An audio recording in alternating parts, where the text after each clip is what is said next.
Good morning students, जय हिंद। मैं Vipin sir और जीविका के बच्चे क्लासेस में आपका एक बार फिर से स्वागत है।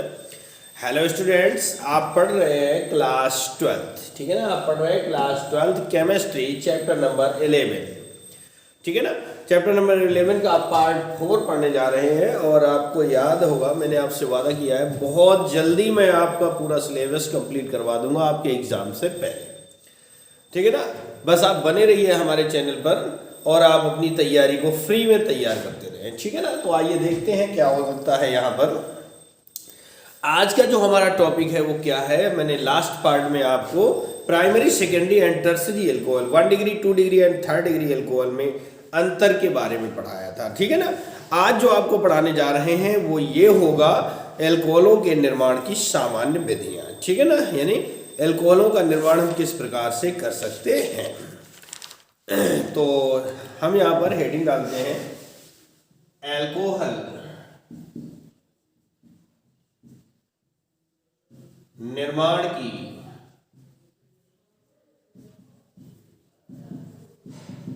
सामान्य विधियां,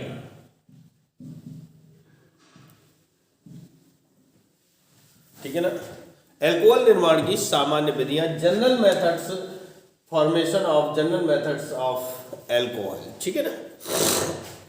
तो हम एल्कोहल का सामान्य निर्माण यानी सामान्य विधियों से किस किस प्रकार से या कौन कौन सी विधियों से इनका निर्माण हम कर सकते हैं, ठीक है ना। समझ में आया करें तो वीडियो पसंद आए तो लाइक कर दिया करें, शेयर कर दिया करें भैया। और आइए शुरू करते हैं बिना किसी विलंब के, हम अपना काम आगे करते हैं। आपकी इच्छा है बने रहे चैनल पर, आपकी तैयारी हो जाएगी, नहीं तो कोई बात नहीं, ठीक है ना। ओके, तो इसमें नंबर 1 पर विधि नंबर 1 है हैलो एल्केन से। हैलो एल्केन से यानी लिख सकते हैं from haloalkane. From haloalkane से हम इसको एल्कोहल बनाने की विधियां लिखने जा रहे हैं, ठीक है ना। तो क्या कर सकते हैं, देखिए हेलो एल्केन क्या होते हैं आपको पता है, पिछले चैप्टर नंबर 10 में आप पढ़ चुके हैं कि एल्केनो और हैलोजनों की परस्पर अभिक्रिया के फलस्वरूप जो यौगिक प्राप्त होता है वो कहलाते हैं हेलो एल्केन, ठीक है ना। तो यहां पर हम लिख सकते हैं डेफिनेशन में कि हेलो एल्केन की क्रिया, हेलो एल्केन की क्रिया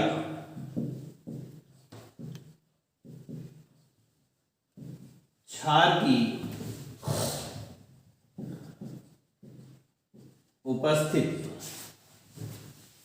हेलो एल्केन की क्रिया क्षार की उपस्थिति में कराने पर, क्षार की उपस्थिति में कराने पर एल्कोहल प्राप्त होते हैं।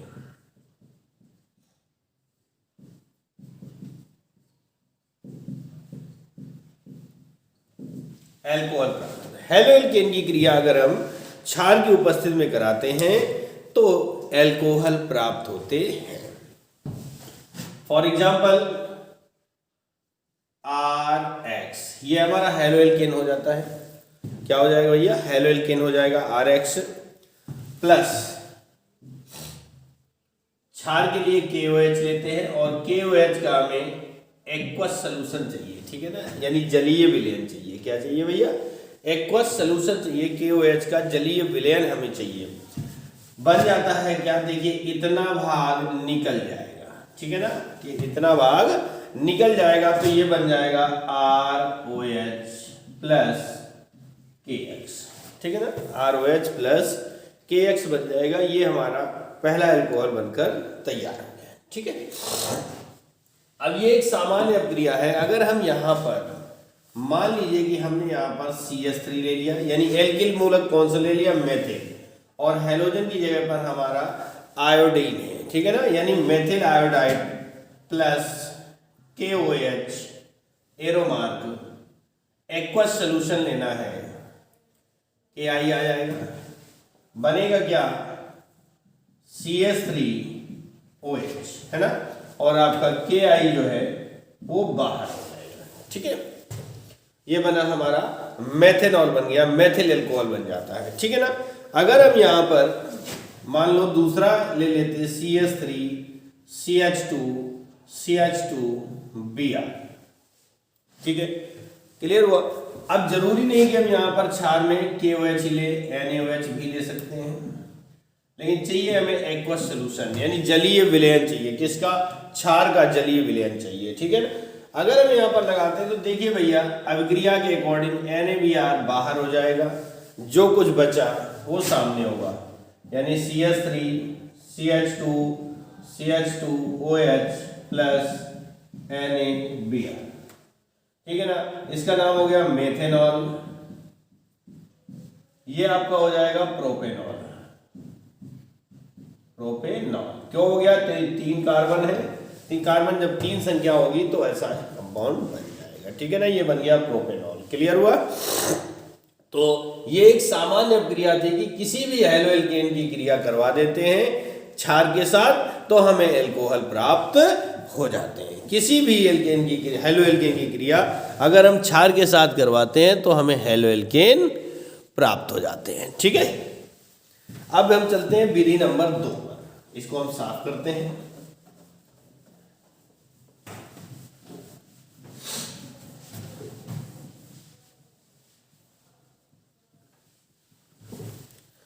विधि नंबर 2 है हमारा कार्बोनिल यौगिकों के अपचयन द्वारा। नंबर 2 पर चलते हैं। हेडिंग है कार्बोनिल यौगिकों की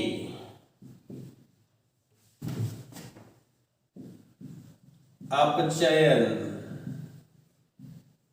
द्वारा, by reduction of carbonyl compound. ठीक है ना, by reduction of carbonyl compound. अब भैया कार्बोनिल कंपाउंड क्या होते हैं उनके बारे में जान लेते हैं। सबसे पहले हमें पता करना है कार्बोनिल कंपाउंड। तो वे ऑर्गेनिक कंपाउंड यानी वे कार्बनिक यौगिक जिनमें CHO समूह, CO समूह और COOH समूह, यानी ये तीन क्रियात्मक समूह उपस्थित होते हैं। जिन कार्बनिक यौगिकों में ये तीन क्रियात्मक समूह उपस्थित होते हैं, that is called carbonyl compound. ठीक है ना, क्या कहोगे? कार्बोनिल कंपाउंड कहलाते हैं। अब हम टॉपिक पर आते हैं कार्बोनिल यौगिकों अपचयन में। तो क्या लिख सकते हैं कि lithium aluminium hydride, lithium aluminium hydride, इसका फॉर्मूला होगा LiAlH4। लिथियम एल्यूमिनियम हाइड्राइड की उपस्थिति में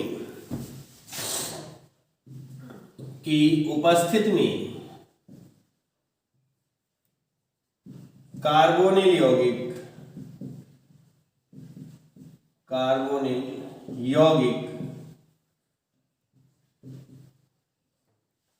ठीक है ना, लिथियम एल्यूमिनियम हाइड्राइड की उपस्थिति में कार्बोनिल यौगिक अपचयित होकर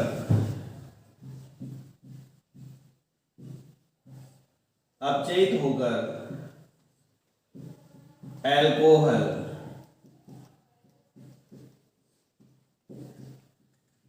देते हैं। लिथियम एल्यूमिनियम हाइड्राइड की उपस्थिति में कार्बोनिल यौगिक अपचयित होकर, रिड्यूस होकर के एल्कोहल देते हैं। बहुत सिंपल सी परिभाषा एक बार और देख लीजिए कि लिथियम एल्यूमिनियम हाइड्राइड की उपस्थिति में, यहाँ पर लिथियम एल्यूमिनियम हाइड्राइड जो है हमारा उत्प्रेरक यानी कैटलिस्ट का काम करता है और अपचयित करके क्या देता है भैया? एल्कोहल देता है। ठीक है ना। फर्स्ट रिएक्शन में चलते हैं। कॉमन सी रिएक्शन है RCHO। ये एक एल्डिहाइड ग्रुप होता है। क्या होता है? एल्डिहाइड ग्रुप है। और इसका अपचयन देखिए भैया हमेशा हाइड्रोजन के साथ होना है। किसके साथ होना है? हाइड्रोजन के। और कंडीशन यहाँ पर क्या है? लिथियम एल्यूमिनियम हाइड्राइड की उपस्थिति। ठीक है ना, लिथियम एल्यूमिनियम हाइड्राइड की उपस्थिति। तो ये बन जाएगा RCH2OH। ये एक एल्कोहल बन जाता है। ठीक है ना, आपको पता है कि जिन यौगिकों में OH समूह उपस्थित होता है वो एल्कोहल कहलाते हैं। ठीक है, एग्जाम्पल के तौर पे मान लो हमने ले लिया CH3CHO, R का मान रख लिया, plus H2 lithium aluminium hydride, ये बन जाएगा CH3CH2OH। ठीक है ना, R का मान हमने क्या रखा है, मेथिल एल्कोहल रखा है, R की जगह पर मेथिल समूह आ जाता है। एल्किल समूह रखना, R क्या होता है हमारा, एल्किल समूह होता है। और एल्किल समूह कहाँ से मिलता है, एल्केनो से एक हाइड्रोजन कम करने पर, यानी जो भी एल्केन होते हैं हमारे, उनसे अगर हम एक हाइड्रोजन कम कर दें, क्या कम कर दें, एक हाइड्रोजन अगर हम कम कर देते हैं तो हमें एल्किल मूलक प्राप्त होते हैं। आया समझे? तो ये था एल्डिहाइड कार्बोनिल समूह, ये इसका एग्जाम्पल। नंबर 2 पर चलते हैं, कीटोन समूह है। ठीक है, इसकी सामान्य अभिक्रिया RrCO प्लस H2। ठीक है ना, RrCO प्लस H2, यानी ये हमारा क्या है, कीटोन समूह। LiAlH4, ये हमारा कीटोन समूह है। ठीक है ना, क्या है भैया, कीटोन समूह है। इसका आप चयन करवाते हैं तो देखिए यहाँ पर R सेम भी हो सकते हैं, दोनों समान हो सकते हैं, अथवा दोनों भिन्न भिन्न भी हो सकते हैं। इसका आप चयन करवाएंगे तो क्या बनेगा, R1R2CHOH, ये एक द्वितीयक एल्कोहल बनता है। ये आपका 1 डिग्री एल्कोहल है और ये आपका 2 डिग्री एल्कोहल है। ठीक है ना, सेकेंडरी एल्कोहल है, द्वितीयक एल्कोहल है। क्लियर हुआ? अगर हम यहाँ पर R की जगह पर एग्जाम्पल के तौर पर, ठीक है ना,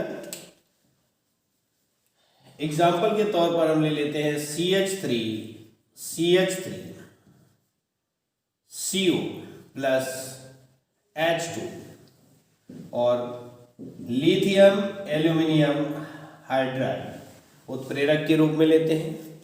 आप चयन करवाते हैं तो बनेगा क्या, CH3CH2OH। ठीक है ना, ये एक द्वितीयक एल्कोहल बनकर तैयार हो जाता है। आया समझ में? ये एक द्वितीयक एल्कोहल बनकर तैयार हो जाता है। आगे हम चलते हैं कि विधि नंबर तीसरा जो कार्बोनिल कंपाउंड है वो क्या है, R सिंगल बॉन्ड COOH, ये हमारा क्रियात्मक समूह कार्बोक्सिलिक अम्ल होता है। ये क्या होता है, कार्बोक्सिलिक। ये हमारा एल्डिहाइड समूह है, ये कीटोन समूह है और ये कार्बोक्सिलिक समूह है। ठीक है ना, इसका चयन होता है हाइड्रोजन के साथ। कैटालिस्ट में हमारा लिथियम एल्यूमिनियम और हाइड्राइड ही काम करेगा। ठीक है, लिथियम एल्यूमिनियम हाइड्राइड ही काम करेगा और ये बनाएगा R single bond CH2OH plus H2। ठीक है, RCH2OH प्लस H2O बनता है। अब इधर हाइड्रोजन देख लेते हैं, 1 और 1 2 है, इधर 2 3 और 2 5 हाइड्रोजन है। क्या करें, बैलेंस कर दें। अगर यहाँ पर हम 4 रख देते हैं तो हमारी समीकरण बैलेंस हो जाती है। यानी कार्बोक्सिलिक समूह जो है या कार्बोक्सिलिक यौगिक जो होते हैं, अपचयन के फलस्वरूप प्राथमिक एल्कोहल प्लस जल का निर्माण करते हैं। फॉर एग्जाम्पल देखते हैं,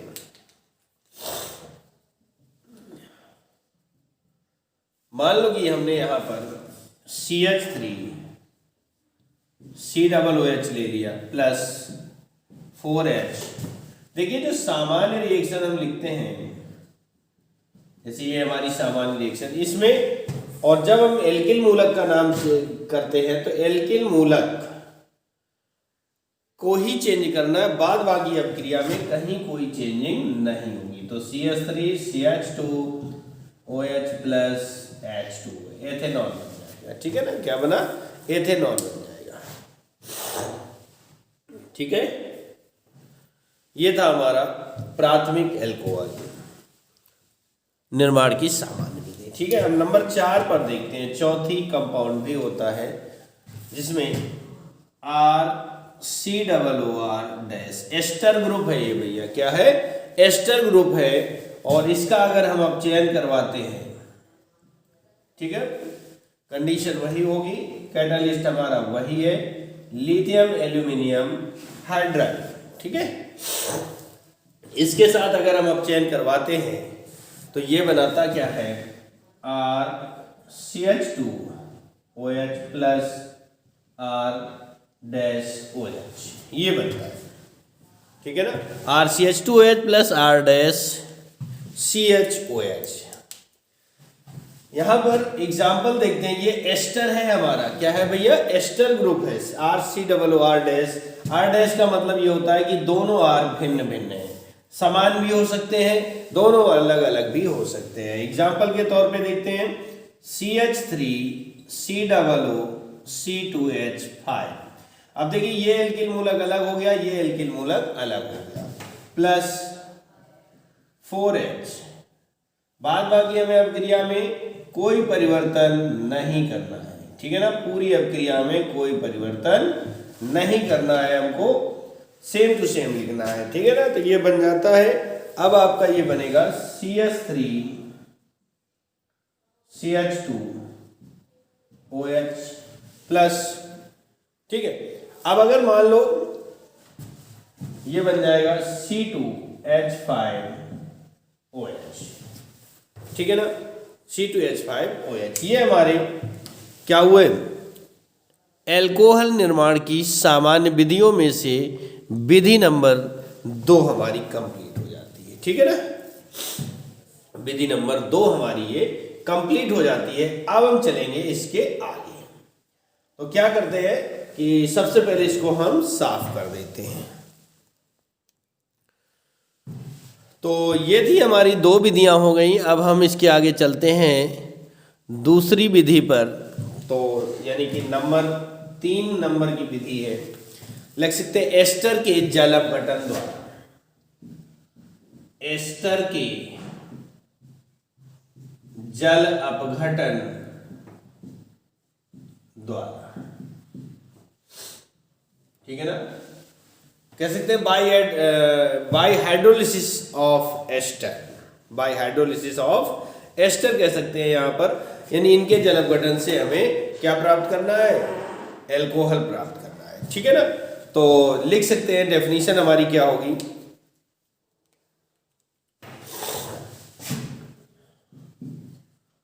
क्षारों व खनिज अम्लों,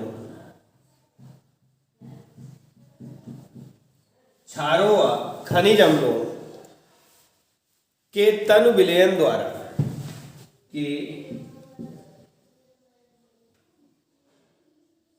के तनु विलयनों द्वारा, ठीक है ना। क्षारों व खनिज अम्लों के तनु विलयनों द्वारा एस्टर का जल अपघटन कराने पर, एस्टर का जल अपघटन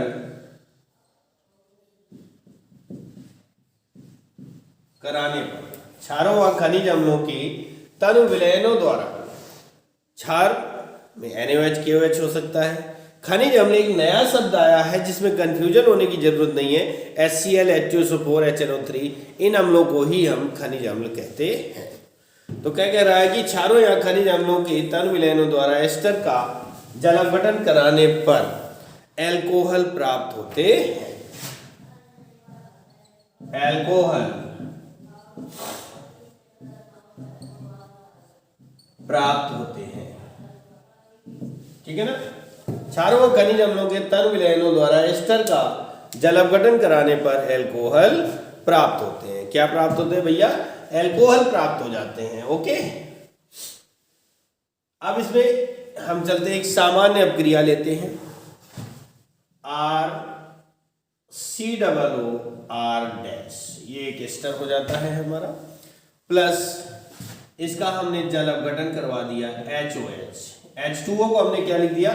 HOH लिख दिया, और उत्प्रेरक के रूप में एक NaOH, ये क्षार का काम करेगा, और खनिज अम्ल के रूप में हमने HCl को ले लेते हैं। ठीक है ना। तो क्या बनते हैं, देखिए RCOOH प्लस R-OH। RCOOH यानी कि एक बन जाता है एसिटिक एसिड, है ना, एक बन जाता है एसिड और एक बन जाता है एल्कोहल। ठीक है। अगर हम यहाँ पर एग्जाम्पल के तौर पे चलें, एग्जाम्पल नंबर फर्स्ट है। अब ये दोनों एल्किल समूह, जो दोनों एल्किल समूह हैं, ये दोनों क्या हो सकते हैं, समान भी हो सकते हैं अथवा भिन्न भिन्न भी हो सकते हैं। आइए देखते हैं CH3COO CH3। अब देखिए दोनों एल्किल मूलक क्या हो गए, समान हो जाते हैं, प्लस HOH जल अपघटन करवाएंगे, ये बनेगा NaOH प्लस HCl। ठीक है, ये बन जाएगा CH3COOH प्लस CH3OH, है ना। एक बना एसिटिक अम्ल और एक बना मेथेनॉल, मेथिल अल्कोहल बन जाता है। ठीक है, दूसरा एग्जांपल देखते हैं, CH3COO C2H5। अब यहाँ पर दोनों एल्किल समूह क्या हो गए, भिन्न भिन्न हो जाते हैं। इनका हम करवाते हैं जल अपघटन। ठीक है, किसकी उपस्थिति में, क्षार की उपस्थिति में HCl। तो ये बनेगा CH3COOH प्लस C2H5OH, ये बन जाएगा हमारा। ठीक है ना, क्या बन जाएगा, C2H5OH बन जाता है। तो इस तरह से हमारी ये यानी तीसरी विधि एस्टर के जल अपघटन द्वारा, है ना, एस्टर का जल अपघटन कराने से हमें अल्कोहल प्राप्त हो जाते हैं। ओके, अब नंबर 4 पर जो विधि है, नंबर 4 है, चौथी विधि है प्राथमिक एमीन द्वारा। प्राथमिक एमीन द्वारा लिख सकते हैं बाई प्राइमरी एमीन।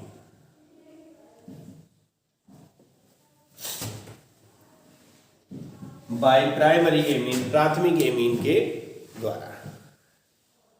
अगर हम प्राथमिक एमीन को करते हैं तो क्या बनता है, डेफिनेशन लिखते हैं, प्राथमिक एमीन, प्राथमिक एमीन नाइट्रस अम्ल, प्राथमिक एमीन नाइट्रस अम्ल, नाइट्रस अम्ल से अभिक्रिया करके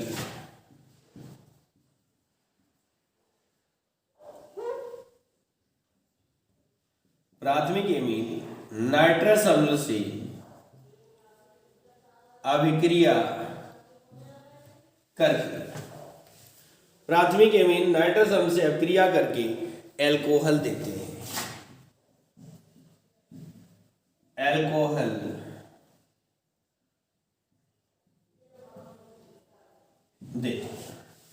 अब देखिए थोड़ा सा समझ लेते हैं, फिर उसके बाद में करते हैं। प्राथमिक एमीन RNH2 होता है, RRNH ये द्वितीयक एमीन होता है, RRRN ये हमारा तृतीयक एमीन होता है। ठीक है ना, primary, secondary and tertiary amine, या इसको हम 1 degree amine, 2 degree amine and 3rd degree amine भी कहते हैं। क्लियर हुई बात, 3rd डिग्री एमीन भी हम इसे कह सकते हैं। लेकिन हमें तो केवल प्राथमिक एमीन से ही बनाना है। हमारी डेफिनेशन क्या कह रही है, प्राथमिक एमीन। ठीक है, तो एग्जाम्पल के लिए हम चलते हैं, सामान्य अभिक्रिया RNH2। ठीक है ना, क्या ले लिया, RNH2 एक हमने प्राथमिक एमीन ले लिया।